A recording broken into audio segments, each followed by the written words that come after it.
welcome back to my channel, Heroes. Oke, jadi sebelum nonton videonya jangan lupa like dan juga subscribe ya. Pencet subscribe sampai menjadi abu-abu. Habis itu pilih semua atau all ya. Oke, jangan lupa share ke teman kalian juga.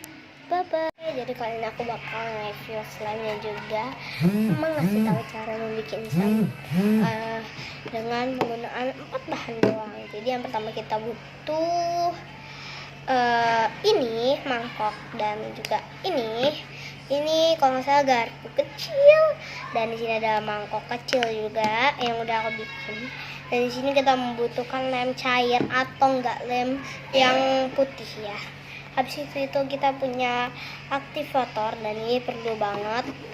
Dan oke, langsung saja kita buat. Dan ini cara pembuatannya ya.